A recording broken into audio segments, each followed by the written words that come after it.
igual que la anterior. Está grabando. Va a quedar en el sitio, en perfil de YouTube, ¿no? Y les voy a dejar ahí el vínculo que hay en un curso. ¿Ok? Ya, una clave de lectura general del primer capítulo del Capital es que es el primer capítulo del Capital y el Capital es un proyecto gigante, inacabado, oficialmente publicado 3 volúmenes, si no me equivoco, eh, y un par más que quedaron, digamos, en carpeta con desarrollos y papeles. ¿Eh? Entonces, de hecho, hay proyectos bien bonitos de casi como un rescate de archivo, ¿no? De publicación, ¿no? Varias décadas después, mucho, mucho tiempo después, ¿no? De la muerte de Marx, ¿no? Entonces, el capítulo uno, junto con el manifiesto comunista, son dos típicos puntos de entrada, ¿ah? A la teoría social de Marx, a Marx en general. ¿Ya? Y en el caso de el énfasis que tenemos en el curso con teoría social, el capítulo uno discute un concepto que eh, es una, no puede decir es una bisagra en términos de lo que nos invita a pensar. Eh, Entre sociología y antropología es una suerte como de heurística de las ciencias sociales en general, que es la noción de valor. ¿Eh?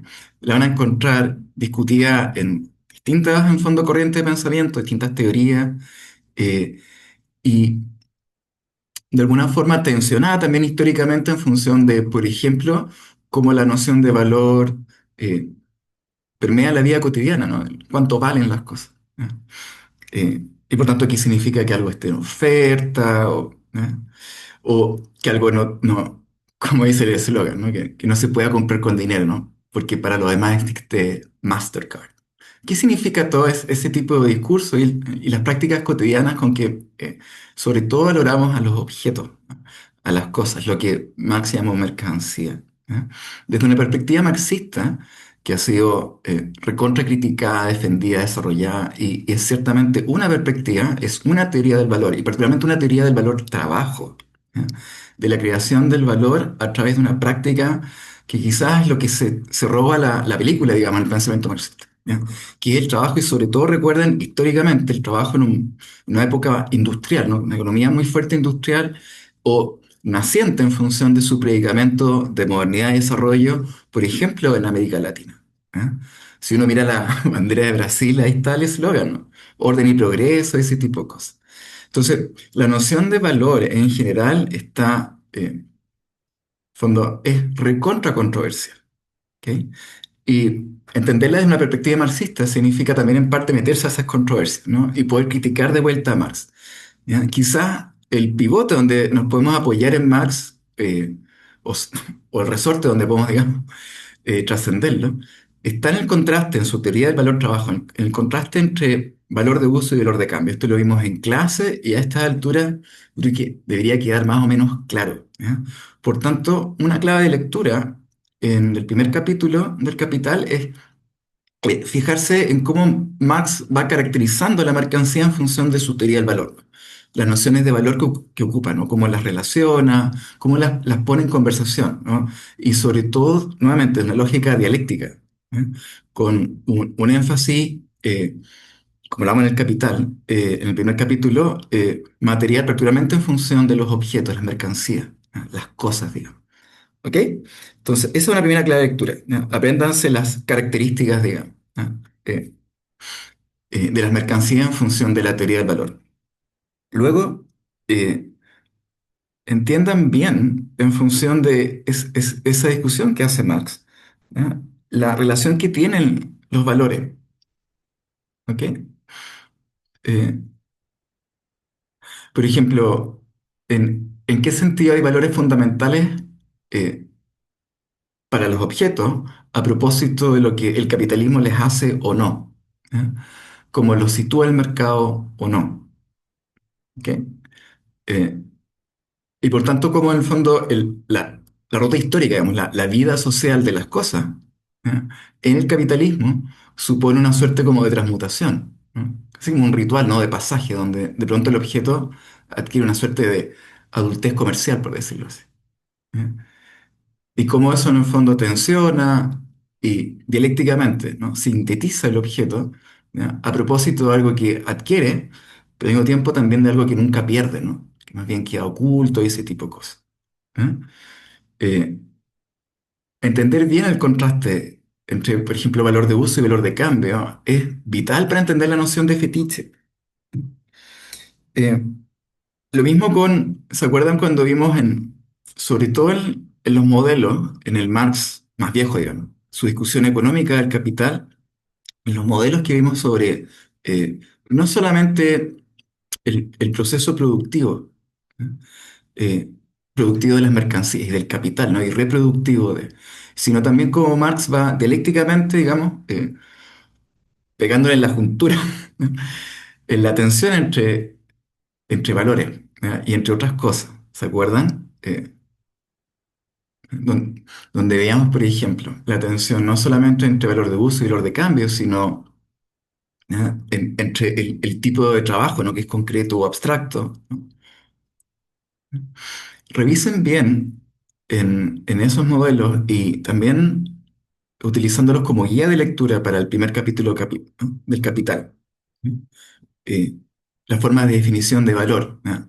Singular, cuestiones de cuando algo es relativo, absoluto, ese tipo de cosas. ¿Eh? Concéntrense en eso porque también en no solamente valor de uso y de cambio, sino que también otras calificaciones del valor son importantes para entender la tensión fundamental, ¿no? Entre valor de uso y valor de cambio. Y de nuevo, haciendo hincapié importante en cómo el capital en la medida en que produce, ¿no? Valores, ¿no? Y que requiere, de nuevo, no solamente el tipo de valor que se entretiene en el mercado, ¿no? Que es el valor de cambio, ¿no? Sino que requiere el contraste con el valor de uso. ¿Ok?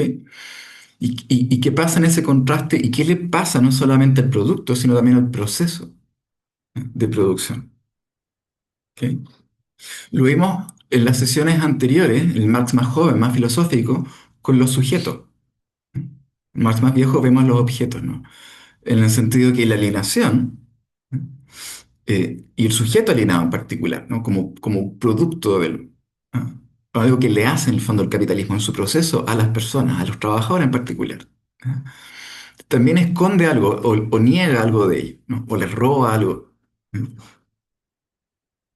Y por tanto las personas transmutan, ¿no es cierto?, en el capitalismo, ¿no? En un Marx más económico, más viejo, es fácil entender que la transmutación del sujeto ocurre en el proceso productivo a propósito de que la alienación supone venta de la fuerza de trabajo. ¿Eh? Y como resultado, en el fondo, el mero salario ¿eh? Es la evidencia, en el fondo, de todo lo demás que no obtiene, incluyendo tu propia naturaleza.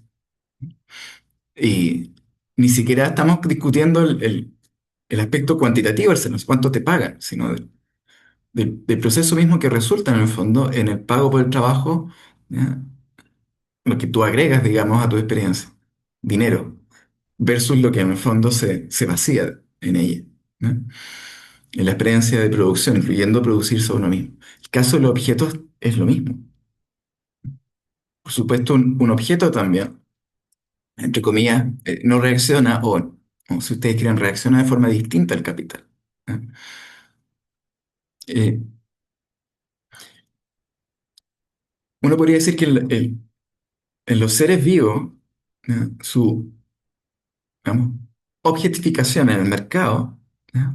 Es algo que también sentimos emocionalmente.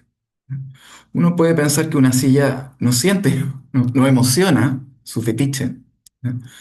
Pero ciertamente licita las emociones, ¿ya? Eh, del sujeto que en el fondo admite el fetiche, ¿no? ¿Ya? La entretención de la sublimación de algo, en el fondo, ¿ya? Sobre todo el dinero, ¿ok?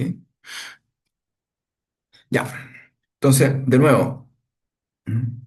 Piensen en definiciones y en términos dialécticos, en la tensión de la definición y la síntesis, incluyendo su omisión, ¿eh? Lo que nos roba en términos de sujetos o lo que le resta al objeto también se puede pensar. Entonces, la noción de valor en general es una clave importante de lectura para el primer capítulo y es una clave integral en términos de un concepto que les va a salir hasta en la sopa en ciencias sociales. Pero si hay una bajada, lo que hace interesante ese capítulo para que leamos en teoría social es, nuevamente, a través de los objetos y su tensión en función de la teoría del valor trabajo, hay una bajada antropológica a propósito de la noción de fetiche. Entonces, otra clave de lectura es que cuando Marx desarrolle la idea de fetiche eh, para hablar de la mercancía, ¿ya? Traten de contrastarla también para mantener claridad, digamos, conceptual, con lo que han aprendido hasta ahora sobre fetiches en otros cursos o con otros autores. ¿Ya? Porque eso, como clave de lectura en el fondo, es también no solamente la comprensión de lo que Marx está planteando, ¿no? La mercancía como fetiche, sino también el poder ampliar su propio repertorio conceptual de lo que es un fetiche, agregando la perspectiva marxista. ¿Ya? Y por tanto también ampliando su capacidad de discusión y aplicación, ¿ya? Del concepto, digamos, para una realidad o una cosa, ¿no? Fetichizada, ¿ya? A propósito de una multiplicidad de perspectivas, ¿no? Incluyendo la marxista. ¿Ya? De nuevo, la noción de fetiche, por ejemplo, en sociología se ve más bien de rebote, ¿no? Pero es fundamental en la antropología. ¿Ok? Como no puede decir como una clave de entrada para hacer antropología material, ¿no? Eh, incluyendo su en fondo de discusión más sociocultural. ¿Ok? Eh, Ni hablar que en el fondo porque hay discusiones en la antropología de cuánto, por ejemplo, arqueología, como especialidad de la antropología, fetichiza las cosas, ¿no? Arqueología o antropología física, ¿no? Y cómo podemos en el fondo también pensar y reinventar, digamos, el concepto, ¿no? En antropología, sin caer en excesivo especializar, ¿no? Como en el fondo especialistas, ¿no? Especializaciones que tensionan, no puede decir dialécticamente, ¿ya? Nuestra capacidad de comprensión de la realidad. Eh, y ni hablar de nuestra capacidad de dialogar, ¿no? Con diferentes perspectivas y qué sé yo, ¿ya? Entonces, ojo ahí que es importante entonces entender desde Marx, ¿no? Cómo él entiende eh, la mercancía como fetiche. Es otra clave de lectura. Lo mismo con el trabajo. La noción de trabajo, de nuevo, es recontra sociológica, ¿ah? Y sociopolítica, uno puede decir. Y en el Capital hay una clave importante de lectura, por ejemplo, la noción de trabajo socialmente necesario.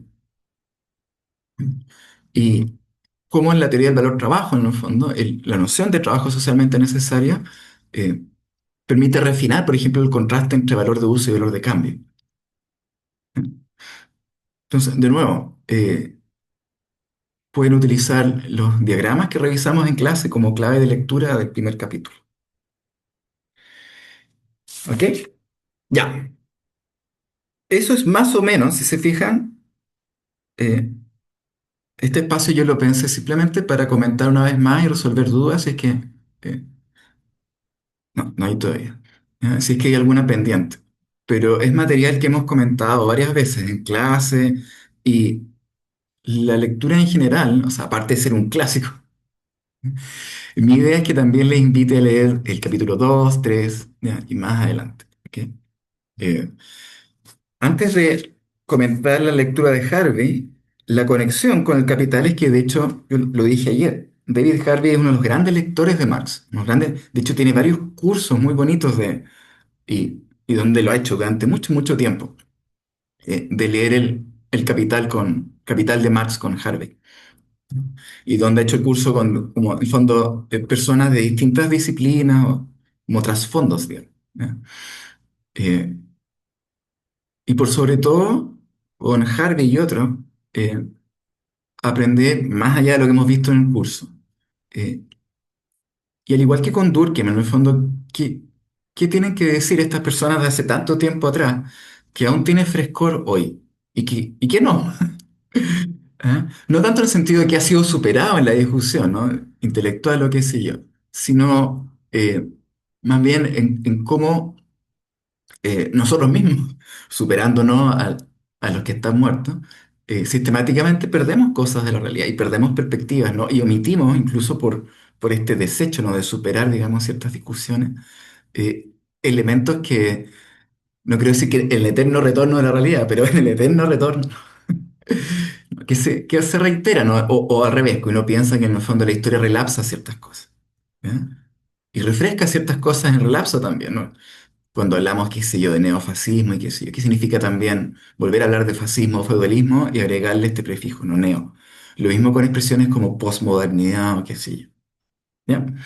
Entonces, les invito también, si es que ya leyeran a Harvey o sobre acumulación por disposición, eh, que revisen un poquito, por ejemplo, su noción más general, no solamente no imperialismo, que está en esta lectura, ¿ya? Sino de el capital en la posmodernidad, por ejemplo, o los límites del capital. Es otra gran lectura que tiene él. Ya, en acumulación por disposición, y esto yo lo comenté ayer también brevemente, quizás las claves de lectura, o la primera, es reconocer que Harvey es un autor, de hecho, sigue vivo, ¿entiendo? Y es contemporáneo, ¿no? De hecho, por ejemplo, y no sé si son amigos, pero un poquito de la generación y también parcialmente de la tradición, ciertamente. En el mundo anglosajón, en Inglaterra, por ejemplo, hay gente como en sociología en Chile, como Jorge Larraín y qué sé yo. ¿Ah? Hasta se parece, como viejito pascuero con barba. Se parecen a Marx, los dos. Entonces, lo primero es, o primera clave de lectura es situarse mucho tiempo después del tiempo donde eh, escribió Marx, ¿eh? Y situar a Harvey como un lector de Marx, pero también como alguien con su propia obra, ¿no? Y no quiero decir con su propio marxismo, pero quizás con su propia perspectiva de Marx también, ¿ok? Donde en este texto en particular él va a proponer y construyendo con Marx, ¿eh? Ciertas lecturas del capitalismo contemporáneo, ¿eh? Y de nuevo, no el capitalismo o que vivió Marx o que, fondo que describió y explicó, más industrial. ¿Ya? Hardy se hace cargo también sobre todo de como, fondo, nuevas fuerzas económicas y en última instancia uno incluso podría decir nuevos modos de producción o reproducción del capitalismo. Típicamente, eh, por ejemplo, descrito en el contraste o en el salto, ¿no? De economías que están dominadas por la industria, aquellas que, como la chilena, por ejemplo, una economía de servicios dominada por el mundo financiero, en el fondo, ¿eh? Y como en la historia occidental, y el nacimiento y la superación, digamos, del liberalismo por el neoliberalismo, ¿eh? Y esta es la clave con Harvey, que es una clave geográfica, ¿eh? Hay asuntos muy de fondo en función no solamente de los espacios específicos de producción, los que miró Marx, digamos, el trabajo y sus instituciones o lugares, la fábrica o qué sé, sino también, y más extensamente, ¿eh? Reconfiguraciones del espacio y del tiempo, ¿no? O sea, en términos epocales, uno puede decir, donde el capitalismo muestra algo que quizás Marx subestimó, o sobreestimó, para decirlo al revés, la potencia que tenía el proletariado en términos de ser un germen de autodestrucción del capitalismo. ¿Eh? Y, entre otras cosas, lo que Harvey en el fondo observa, como muchos otros, es que el capitalismo tiene una suerte de fuerza voraz de superar sus propios obstáculos, ¿no? Y reinventarse. ¿Eh? Y también de extender su fondo consecuencia. ¿Ok? Entonces, eh, la expresión acumulación por disposición es el esfuerzo de Harvey por describir también toda una época de reinvención del capital. ¿Ya? Y hay una lectura histórica también de esto en la segunda mitad del siglo XX. ¿Ya? En Chile la podemos encontrar un poquito más tarde, en los 80, por ejemplo, eh, y con el aterrizaje del mercado financiero, entre otros, por Piñera, por ejemplo. Tarjetas de crédito, ¿no? Etcétera. Entonces, una clave de lectura, por tanto, y muy geográfica, es poner mucha atención a las explicaciones que hace Harvey sobre las reconfiguraciones espaciotemporales, ¿eh? Del capitalismo. ¿Ok? ¿Qué significa eso en términos de la descripción concreta, ¿no? Histórica, social y política? del mundo occidental en la segunda mitad del siglo XX. ¿Ya? Ahí hay una clave de lectura. ¿Ok? Y sobre todo que sean capaces de encontrar, digamos, la respuesta a las definiciones a estas expresiones. Por ejemplo, nuevo imperialismo o acumulación por desposesión. ¿Eh? Y una vez que los definan, traten de también bajar a tierra aplicaciones. ¿Eh? Porque entre las respuestas correctas, digamos, o incorrectas, eh, se distinguen porque en el fondo la característica, por ejemplo, de un concepto, ¿eh? se encuentra en su aplicación concreta. ¿Eh? Igual que Marx, por ejemplo. ¿Eh? Lo que el capital, y particularmente el valor de cambio, digamos, y la apariencia del objeto como fetiche y el valor aparente, digamos, etcétera, de la mercancía, eh, son cosas que en el fondo mm, no existen simplemente en el mundo teórico, sino que hay esfuerzos, y quizás aquí hay un secreto, ¿no? De la conservación de la teoría. ¿Ya? Hay un esfuerzo importante, y por eso también hay una intensidad en fondo emocional cuando leemos buena teoría, de que la lectura del concepto nos hace sentir una realidad, tal como nos podemos sentir alienados o sentir anómicos, digamos. Para mí, eso nuevamente ilustra como un buen concepto es un traje a la medida, ¿no? Un trocito de realidad. ¿Ya? Eso. Entonces, el traje a la medida y la medida del concepto del traje está en la particularidad de las características. De nuevo, como pasa con el concepto de fetiche. ¿Ya?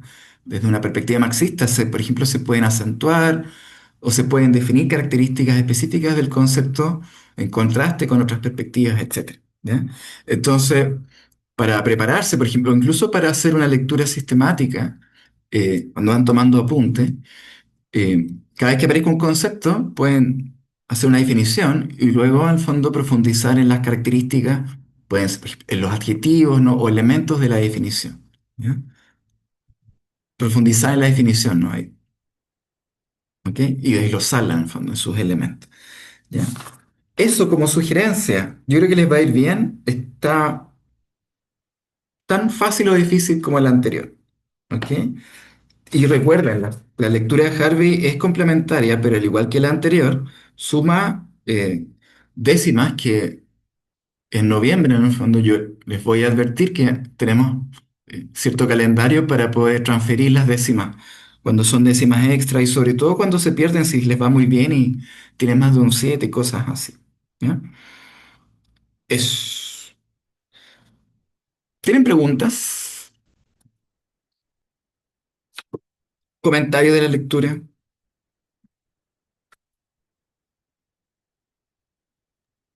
No, por mi parte no tengo preguntas. Súper. Ya, ya, les agradezco haber venido. Yo creo que, a ver, oh, aquí estoy, pite. Sí, la prueba es de alternativas, igual que la anterior. Cuatro alternativas. Y no sé si en alguna de estas, bueno, ahí lo van a revisar ustedes también, recuerden, igual que en la anterior, que el control no es perfecto y que hay preguntas donde somos más juguetones. Por ejemplo, donde en las alternativas no hay una obviamente correcta. ¿Ya? Eh, por ejemplo, hay alternativas que son más correctas en el sentido que son más generales que otras. ¿Ya? Que la definición, por ejemplo, de un concepto, como lo comenté recién, ¿eh? Incluye distintos caracteres o elementos, ¿no? En la definición, cosas que se ponen en juego. Y por tanto, otra alternativa puede ser simplemente un aspecto del concepto, ¿no? Y no su definición más general. Por eso les decía, ¿eh? La definición general, pero también específica de cada aspecto o elemento del concepto. Es importante tenerlo claro. La pregunta, ¡ay, qué piti! Creo que es Carolina, si no me equivoco. La definición de valor de cambio y valor de uso. Lo- eh, puedes revisar nuevamente las definiciones así, literales tanto en la lectura como en la clase. ¿Ya? La manera yo creo que es más fácil de entender y sobre todo de recordar, partiendo por el valor de uso, que la expresión uso, ¿eh? Está muy, muy de moda y era muy, muy controversial en la época de Marx, sobre todo, y hasta hoy, sobre todo cuando hasta aún se pregunta, por ejemplo, para el caso de de la antropología, ¿para qué sirve? ¿Para qué se usa? ¿Mm? Y más trágicamente, ¿no? ¿Y por qué se debería pagar por ella y qué sé yo? ¿No? ¿Por qué tiene valor de cambio, si ustedes quieren? Si es que el valor de uso es tan elusivo, ¿no? Y tan difícil de defender para personas que solamente, en el fondo, nuevamente, admiten el valor de las cosas en términos de su utilidad, ¿no? Independiente de cuánto eh, valga en términos de su intercambio por otras, digamos, ¿no? Pero por su mera utilidad. Entonces, la noción de uso es pragmática, ¿no? Es profundamente pragmática en el sentido más clásico, ¿no? De los efectos prácticos que tiene, el, digamos, el rendimiento, no puede ser, ¿no? O la acción, para decirlo con Weber, ¿no? De un objeto. Por ejemplo, un martillo, ¿no? Su valor de uso, ¿no? Está totalmente predicado por, en el fondo, su carácter de herramienta, ¿se entiende? Pero lo que hace un martillo no depende simplemente del medio, en el fondo, ¿eh? O de la herramienta que es, sino también de la fuerza y de la relación que tiene entre, en el fondo, digamos, el, el músculo, ¿eh? Y la herramienta, el martillo y la persona, ¿no? La fuerza, digamos, con la cual uno dirige el martillo, quizás, de nuevo, ¿no? No para martillar un clavo, sino para donde otros usos que pueden haber de un martillo, incluyendo los usos obvios más violentos. ¿Mm? ¿Y qué tipo de martillo y qué sé yo? ¿Ok? Entonces, la utilidad, eh, independiente de su especificación pragmática, yo generalmente la pienso como un concepto más general, donde si uno se pregunta por el valor de uso de una cosa, ¿ya? Para cada quien, por supuesto, es siempre el valor que le da a la experiencia, que le dona la experiencia. ¿Mm? Casi como el don, ¿no es cierto? Y con el cual, entre comillas, quedamos en deuda. Por ejemplo, el valor del agua, ¿eh? De nuevo, uno puede usar el agua para regar las plantas, ¿eh? O regarnos uno mismo, ¿no? En la ducha, ¿se entiende? Pero el valor del agua en la mitad del desierto y de hecho en las prácticas de riego, como en el libro y en la película, ¿no? En dunas, ¿no? Donde el agua es sagrada precisamente por el desierto, ¿no? Ese tipo de cosas. Entonces, el valor de uso incluye toda esta como amplia experiencia humana, incluyendo la experiencia religiosa, ¿no? La sacralidad, ¿no? De las cosas, incluso el agua o qué sé yo. Entonces, el valor de uso se puede entender más generalmente como valor de experiencia, pero la expresión de Max es valor de uso, ¿eh? Sobre todo porque la valoración de la experiencia desde una perspectiva pragmática, ¿no? De la producción, ¿no? Del trabajo, ¿ya? Está en los efectos prácticos, ¿no? En las consecuencias. Por ejemplo, el martillo como una herramienta utilizada con adecuada fuerza, ¿no? ¿No es cierto? Donde tanto fondo martillo y ser humano componen como una unidad, no en relación, ¿ok? Y que comunidades se relacionan con otras cosas, ¿ya? Entonces, en esa composición, tal como lo hace cualquier persona cuando trabaja, ¿no? Por ejemplo, cuando toman un lápiz, ¿ya? Y pareciera ser una extensión del brazo, ¿ok? Cada composición que resulta de la relación entre sujeto y objeto, si ustedes quieren, entre el, el objeto como cosa, ¿ya? Y el sujeto como, si ustedes quieren, como experiencia, ¿eh? En donde la cosa o el medio eh, estimula cierta fuerza, ¿no? Que nosotros le donamos de vuelta a la cosa, ¿eh? Porque quedamos en deuda en función de lo que nos promete, ¿eh? Y ese apego, si ustedes quieren, y la configuración de la unidad, ¿no? Del trabajador, le hace algo a ambas cosas, ¿eh? A quien vive la experiencia, el sujeto y al objeto, ¿eh? Y en términos de valor de uso, estamos valorando la experiencia completa, Lo mismo un libro, por ejemplo, la experiencia de leerlo. No es simplemente la utilidad, por ejemplo, no sé, pues ¿eh? De no perder el hábito de lectura, ¿no? Sino también del contenido que nos entrega, etcétera. Entonces, el contraste ¿no? entre el valor de uso y el valor de cambio nace de esta intuición muy general de la noción de uso. En contraste, el valor de cambio es siempre una abstracción de la realidad de la experiencia y de la utilidad, digamos, de la cosa.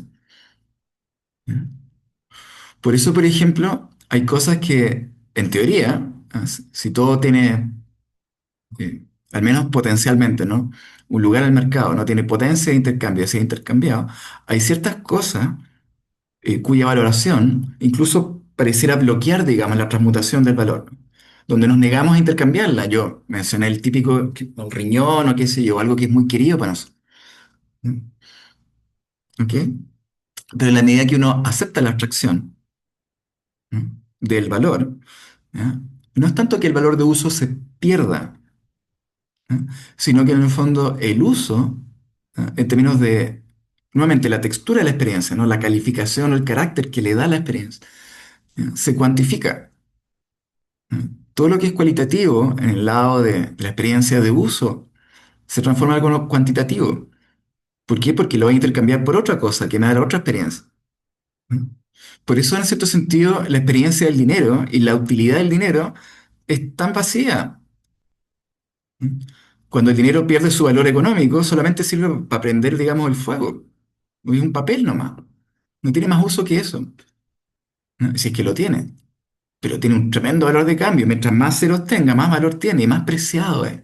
Y más refuerza nuevamente el apego que hay, ¿ya? Con el objeto. ¿Ya? Pero es un apego que está transmutado ahora en función de la retención de otro valor, ¿ya? U otra experiencia de valoración. Pueden pensar siempre en la experiencia, que la valoración es como, en términos muy sencillos, ¿ya? Nosotros respondemos frente a lo que ingresa. ¿Ya? Y la respuesta más sencilla, no hay que ser ni siquiera ser humano para entender el valor, ¿no? Como experiencia. En cuando algo repulsa o cuando nos atrae, hay un vector muy obvio, casi nuevamente dicotómico del valor. ¿No? Por eso podemos entender, en cierto sentido, como una planta, ¿no? Usa el agua, digamos, ¿no? Porque es atraída hacia ella, las raíces crecen hacia el agua, ¿no? Y nuevamente es lo que nos hace crecer en la experiencia, ¿ok? O al revés, ¿no? Lo que le repulsa a la planta, qué sé yo, demasiado de algo, ¿no? Ciertos químicos, etcétera. ¿Ya? U otros organismos, no las plagas, etcétera. Entonces, incluso en el caso de una planta, podemos reconocer la experiencia de cualquier cosa, ¿ya? Esta intuición más general de la noción de valor en función de cómo algo nos atrae o nos repulsa. ¿Ya? Lo valoramos para arriba o para abajo, digamos. Por supuesto, en la experiencia como intelectual, ¿no? Del polo mental, el suplemento mental, esa dicotomía se va refinando, ¿no? Entonces a veces hay cosas que nos repulsan, pero también nos gustan, ¿no? Se va complicando el cuento, ¿ok? Pero cuando pensamos en términos de su intercambio por otras cosas, ¿ya? Toda esa complejidad que encontramos en la experiencia, nuevamente encuentra otro vector de simplificación, ¿ya? Y que incluye esta capacidad no de, ¿ok? Pero que se expresa en forma de flujo. Algo va para allá y algo va para acá. Yo te paso dinero y tú me pasas algo de vuelta, ¿ya? Y esa transmutación del valor y esa transmisión de las cosas por otras, digamos, eventualmente por dinero, nuevamente supone un ajuste entre repulsión, supone, nuevamente, ¿no? Y afección, digamos, ¿no? ¿Ya? Y la expresión del valor en función de esa experiencia, ¿no? De lo que me atrae y lo que dejo ir, si ustedes quieren, lo que me desapego, ¿no? La transmutación de esa experiencia en términos de intercambio, ¿no? Es cuantitativa. Entonces, el valor de cambio siempre es una abstracción cuantitativa, ¿ya? De la calificación de la experiencia por su uso, ¿no? De la cualidad de la experiencia en términos pragmáticos. Siempre es eso. ¿Ok? Marx lo dice a la Marx en el capítulo 1, con ejemplos muy, muy concretos de mercancías de su época. ¿Ya? Entonces, em, por ejemplo, De aquí al martes no hay problema en aclarar incluso eh, ahora, digamos. Si prefieren, por ejemplo, compartir secciones de la lectura para comentar, puede ser también por un curso. Y yo les puedo dar mi lectura, ¿no? De la lectura del trocito de Marx. ¿Ya? Siempre pensando de nuevo en que, sobre todo como son controles, vamos a controlar la explicación y la comprensión del concepto. Entonces, tienen que, en un sentido dialéctico, tienen que manejar el concepto en general, digamos, la tesis, digamos, total, eh, pero también la antítesis, que es la fragmentación del concepto, ¿no es cierto?, en sus elementos, y también entender cómo los elementos armonizan o no, desde la lectura que ustedes están haciendo, para la definición total del concepto. ¿Se fijan? Entonces, leer el concepto en general y en particular, y entender sus elementos particulares, normalmente se sintetiza en una comprensión más amplia. ¿Eh? Que es lo que yo les digo, que cuando lean, profundicen en los conceptos, sobre todo porque es una prueba conceptual, ¿no? De alternativas. Ya, con eso yo creo que tenemos harto, harto, harto, harto. Em, Porque también hay hartas lecturas que se pueden, en el fondo, profundizar con estas claves. De nuevo, leer cuestiones más contemporáneas, por un lado, puede facilitar la lectura porque la gente contemporánea habla más en contemporáneo, a pesar de que hay gente que habla en complicado, pero al menos el complicado es con términos más contemporáneos. Entonces, independiente de cómo está escrito algo y de la dificultad de un concepto, ¿no? Sobre todo cuando se montan otros conceptos. Podemos entender, de hecho, ese montaje de un concepto sobre otro, a propósito de cómo los conceptos más contemporáneos van absorbiendo los conceptos pretéritos, digamos, ¿no? Los antecedentes, transformándolos, a veces eliminando aspectos, o a veces manteniendo el concepto completo, pero simplemente diciendo, bueno, esto es un aspecto de las cosas, ¿no? Y agregando otros aspectos y cosas. Entonces, esta división interna de los conceptos en sus elementos y reconstitución, digamos, nuevamente, el concepto general, ¿ya? Es una lectura bien dialéctica también, ¿no? De la teoría social, ¿no? Para que lean ahí, como en ese modo de pensamiento, ¿no? Como crítico y dialéctico, ¿no? De la historia y su fundamento material con Marx. Ya, suficiente. Que estén bien, tengan buena semana. Recuerden, el lunes partimos con la unidad 4, ¿ya? Y vamos a tratar de ponernos al día con todo lo que está pendiente, ¿ya? Incluyendo el control, ¿ya? Sus notas del ensayo uno, y vamos a también calendarizar, digamos. Yo voy a subir también el calendario actualizado. Noviembre para que no les pille el estrés de final de semestre, y ahí tengamos un buen cierre. Eso, no dejo de invitarles que vengan a la unidad 4, que es una unidad más libre, ¿ya? Y también, como lo dije ayer, vamos a entretener otro modo de pensamiento que no es ni explicativo, ¿no? O descriptivo en ciertos modos positivistas, no científicos de entender lo social.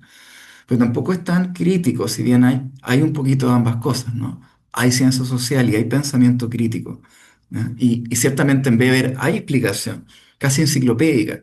Por eso para mí es importante leerlo un poquito más, ¿ya? Especulativamente, porque si no parece como si estuviésemos leyendo una suerte de diccionario de definiciones, y es bien fome así, ¿ya?